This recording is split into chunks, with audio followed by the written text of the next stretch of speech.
District Library are here today to talk a little bit about what they're raising money for. But I met Mary I still remember this when you took over the library for the first time. Was that 6 years ago? Almost 9. 9 years ago when you came, way off, when you came to the Chamber of Commerce luncheon.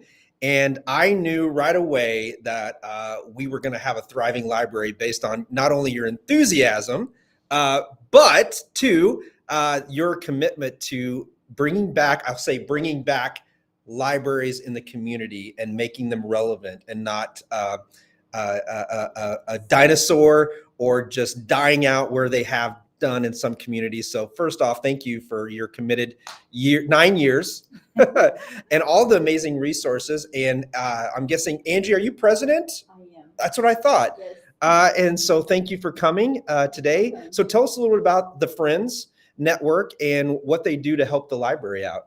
The Friends acts like a booster club, like an athletic booster club for the library. So we raise money to help the library be able to purchase the things that is beyond their budgetary allowances.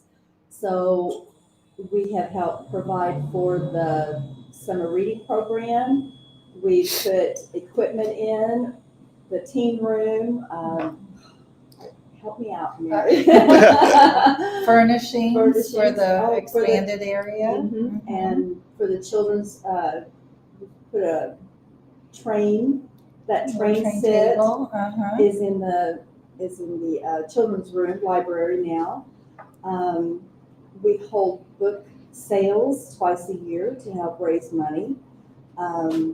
Those are quite big in the community. Yeah. You guys do a great job of promoting that. And I know that a lot of people come and get their books that way.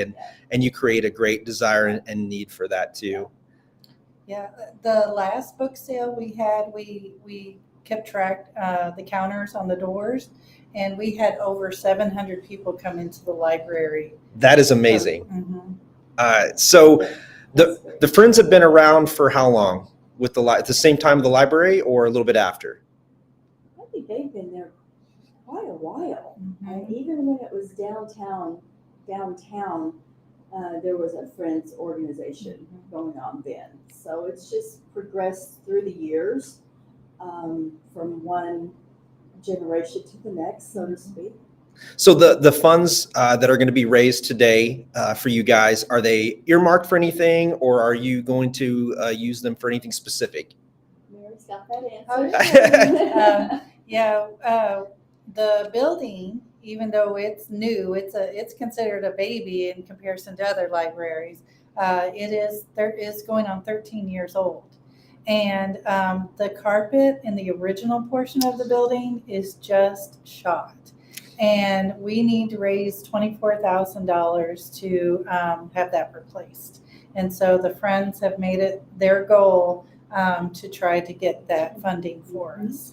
Well, I can tell you as a Cartervillian and seeing the growth of the library, it has been amazing to see all the great resources that you've been able to provide in there. And not only just for the adults, but just for the kids, the teens, and the summer and the programs, the youth programs that you have are pretty good. So tell everybody a little bit about some of these different, I guess I want to say functions, events that you have for not only adults, but you've got things for teens, you've got things for older people. So give us some examples of what kind of those programs are, because they're creative people. I'm telling you, I follow them on social media, and I'm always like, what is this? This is amazing.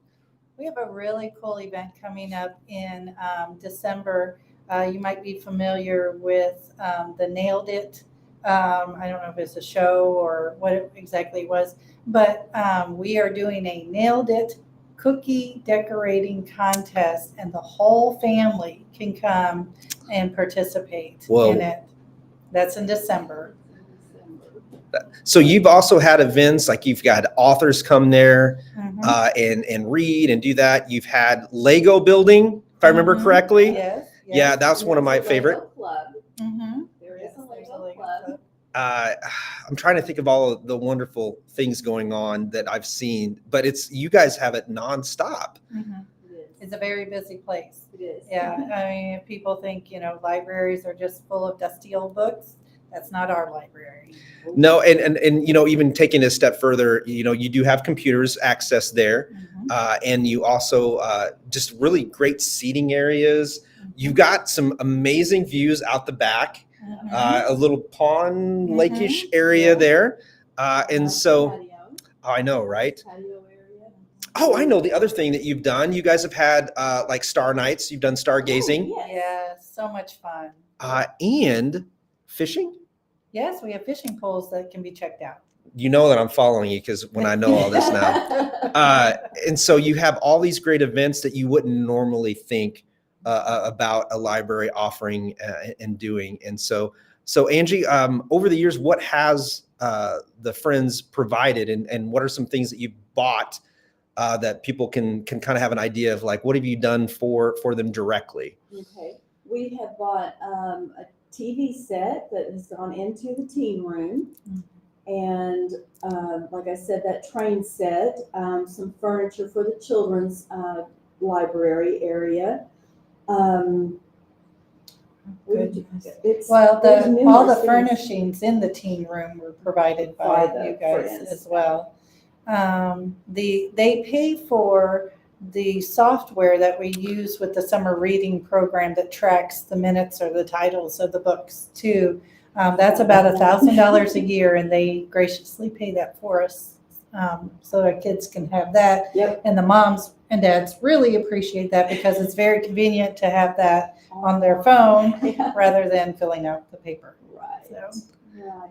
So as we are finishing out the year, what would be some things, Mary, Angie, that you both want to see happen with the library into the next year, other than the carpet? We're trying to raise money for the carpet, which doesn't sound amazing, but we want to have a good environment for them to go into. Definitely. But what are some things that you hope to see the library do or kind of a wish list or dream list for 2024? Oh, goodness.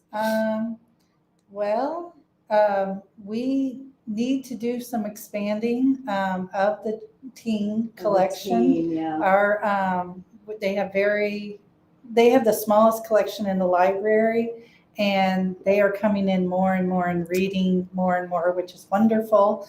But we don't have any more room to buy new books in there, so we're going to have to get some new shelving and things like that. Get creative as well. about that. Mhm. So, yeah. So are they coming in? Books would be a wonderful.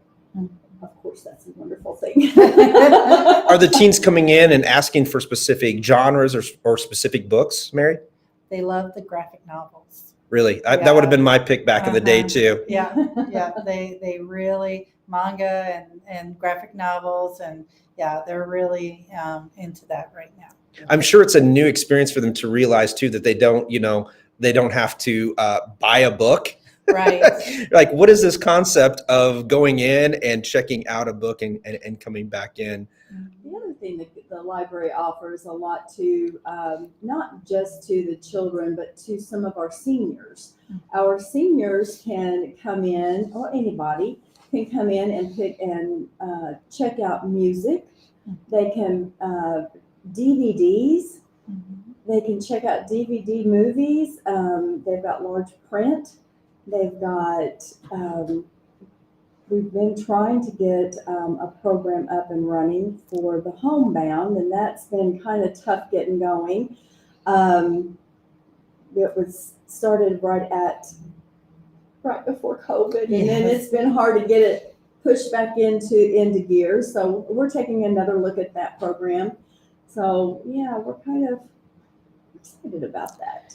I remember growing up, I lived just down the street from the library, and the librarian, I didn't have a whole lot of friends. So the librarian was a good friend, and I always loved mystery and science fiction. So when she saw me coming in, she would make sure I had Loch Ness Monster, Bigfoot. She would have all these, she's like, I got this in for you today, and so I knew she didn't get it for me, but I knew she knew what I liked. And so I'm so happy to see a library in a community really, I don't want to say fight, but make themselves relevant. And you've done a great job of that. And I'm glad you guys have the support of the friends to do that. It's We've just got amazing. Wonderful staff to work with too. I mean, it's not just the friends and who we've got on our board. The staff just goes over, above, and beyond for the Thank you. community and for the kids, and that means a lot. It means a lot to everyone, Mary. Well, thank you. So if you want to donate and support the Friends of, I'm going to mess this up, Friends of the Ann West Lindsey District Library in Carterville, then by all means, in the description below, 3 easy steps. You're going to click on the link, go to the F's for Friends. You're going to see that, and you'll see that the donation there will help to make the library just a little bit better. And whatever's over that, they can do some of these other things. Maybe they can put some money towards the Homebound project. And then I'm going to oust myself, because I will tell you another reason why Mary's amazing. I have had a library book overdue for probably 3 or 4 years. Every time I get ready to go in and pay this library book, I forget. I get a phone call. I'm driving. I've been there, I don't know, like on my way at least 3 times since we've talked. And so I wish, so instead of donating today, I'm going to tell you, I'm going to pay my library due. I'm going to make sure I get over there this week to pay the library fine. But she is amazing to work with. But that, all jokes aside, that is another revenue thing. You know, it's being responsible. And so it's not paying an overdue library book. It's basically paying a donation to because this guy couldn't, get, it was actually, I'm not going to throw my daughter under the bus, but it was one of my daughter's books that I was supposed to take back that I didn't take back. And so I have no idea. We have no idea where it's at. So, but Mary's amazing. And thank you both for being here today.